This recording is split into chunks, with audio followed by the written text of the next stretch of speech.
Hola y bienvenidos. Hoy continuamos el análisis del arcaísmo y lo vamos a hacer mediante un caso concreto, el de Esparta.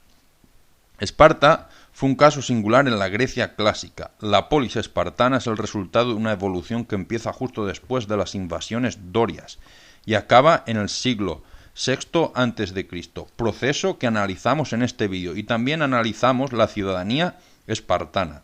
En el siglo VI, V y IV a.C. se había una polis dominante, esa era Esparta. Atenas ha pasado como polis hegemónica en nuestro imaginario por la democracia. No me canso de repetirlo, nuestra cultura occidental, nuestra democracia nace precisamente en Atenas.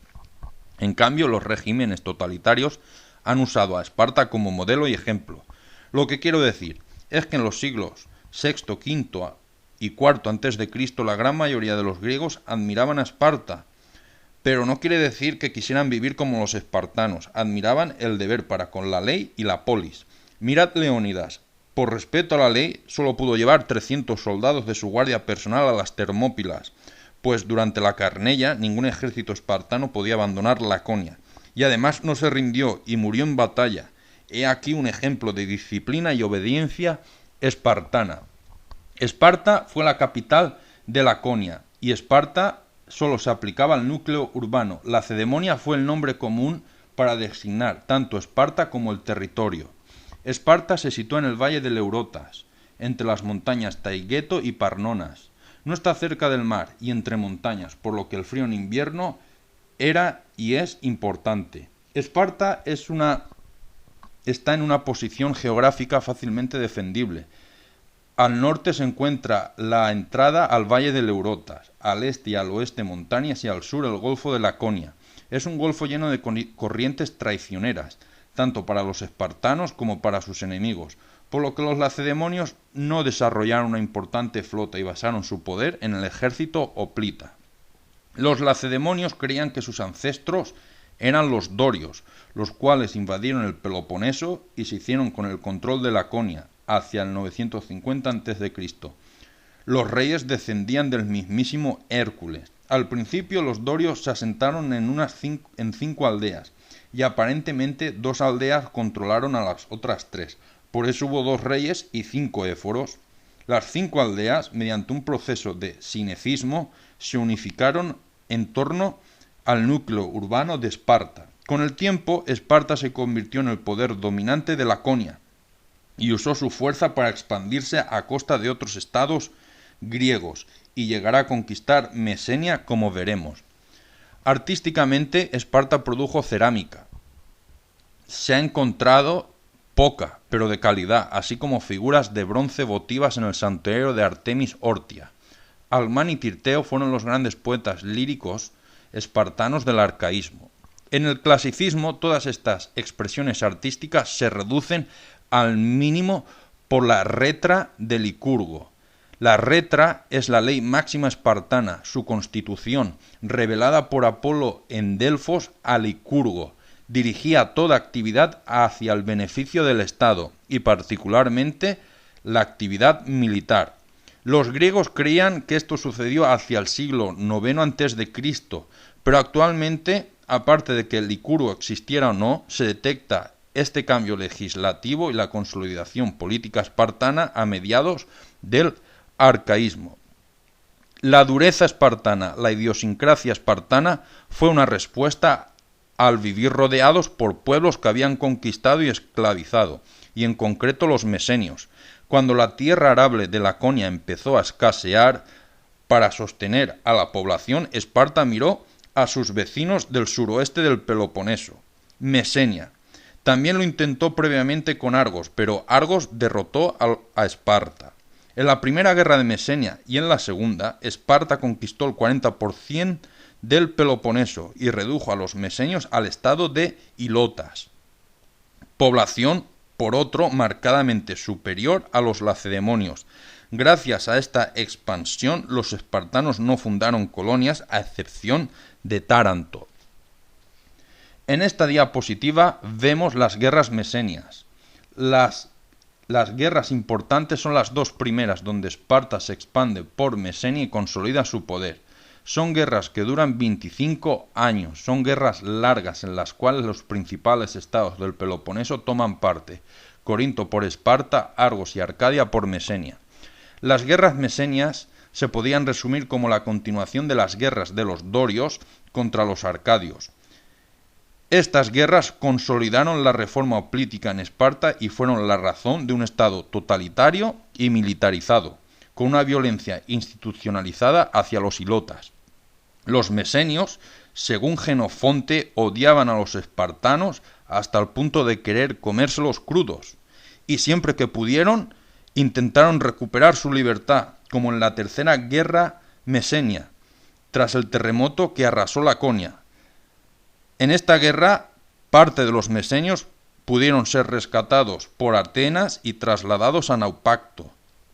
Finalmente, tras la batalla de Leuctra en 371 a.C., Epaminondas obligó a Esparta a liberar a los mesenios.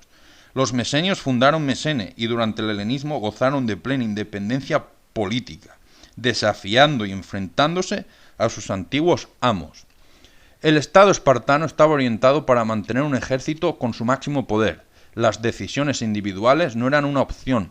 Desde el nacimiento, el espartano veía su vida controlada por el Estado. El neonato era examinado y si sufría una deformación que le impidiera el ejercicio militar, el bebé era abandonado en el taigueto. Esparta practicaba la eugenesis. Los niños vivían en casa hasta los 7 años. En esta edad es separado de la familia y encuadrado en una vida comunal con otros varones hasta los 30 años. Esta formación se conoce como agogué. La formación se basaba en el ejercicio, la caza, el entrenamiento con armas y la enseñanza de la ley y valores espartanos mediante la récita y lectura de leyendas y cantos basados en el valor y el heroísmo durante las comidas en común. En estas comidas se servía el famoso caldo negro espartano, una sopa hecha con sangre de cerdo y una sopa que los demás griegos odiaban. Antes he dicho que Esparta era un ejemplo para los estados totalitarios. Mirad, aquí viene un ejemplo de lo que dije.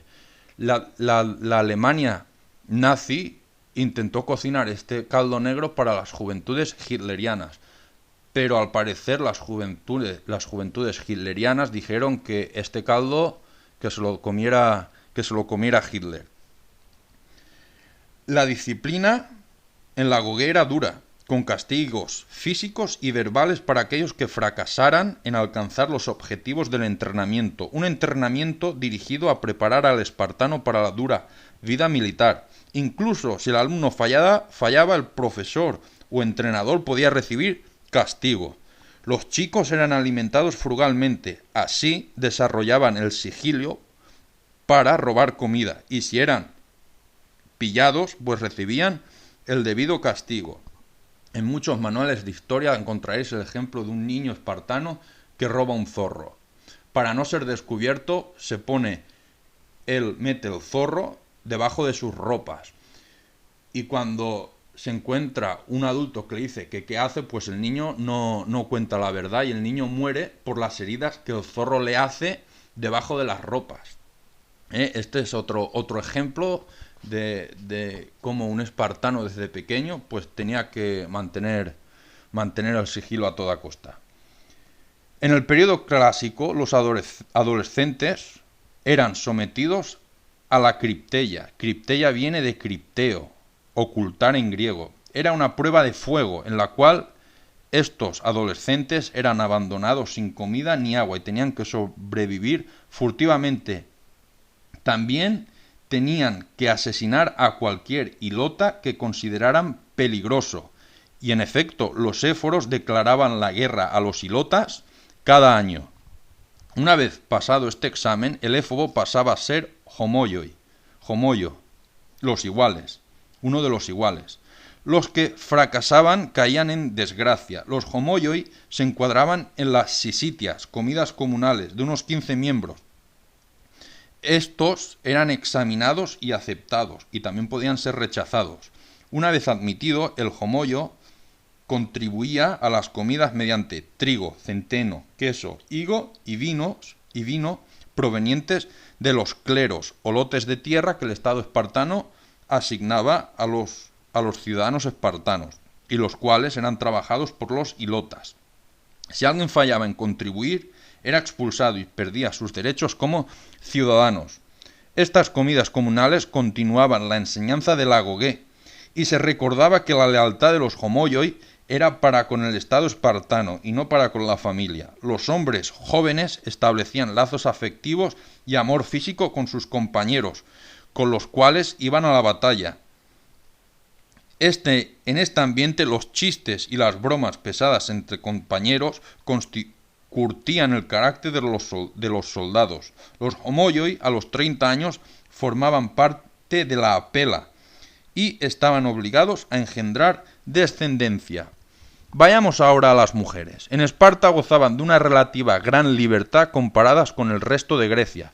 Las niñas entrenaban junto a los niños, llevando pocas ropas.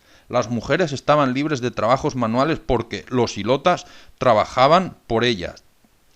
Las espartanas tenían que estar físicamente preparadas para criar hijos en los valores espartanos y también para traerlos al mundo. Las mujeres, como los hombres, podían tener propiedades y heredar. Las tierras se recibían como dote, antes de que el padre muriera. Las espartanas dirigían la casa, los hijos, los sirvientes y los hijos, como he dicho, hasta que los hijos abandonaban la casa para ir al agogué. Por todo esto, la mujer espartana estaba en una situación diferente respecto al resto de Grecia. Mientras los hombres estaban en el gimnasio o la guerra, ellas se hacían cargo de la casa. La mujer formaba familia con un homoio de 30 años. Los homoioi no tenían autorizado pasar mucho tiempo en familia, por lo que los contactos a esta edad con la mujer eran esporádicos. Los espartanos pensaban que así el coito era más intenso y energético, por lo que los bebés serían más fuertes. Si una mujer no podía tener hijos a causa del marido, ella podía yacer con otro espartano, previo acuerdo con el marido, con el objetivo de traer al mundo más guerreros. Una vez que la población de espartanos decreció bruscamente tras el terremoto del siglo V, las guerras del Peloponeso y la batalla de Leuctra, Esparta perdió su poderío. Este es un claro ejemplo de cuán importante es la demografía en historia y sobre todo en la historia antigua. Antes de acabar el vídeo, dos últimos detalles. Las mujeres en Esparta no llevaban maquillaje, porque su físico era su belleza. Además, respecto a las otras griegas, la vestimenta espartana era mucho más ligera y menos profusa. De esto también hablan los historiadores y escritores griegos. Las espartanas iban casi desnudas, con tal de despertar la libido entre unos espartanos acostumbrados a la compañía masculina. Con esto acabamos.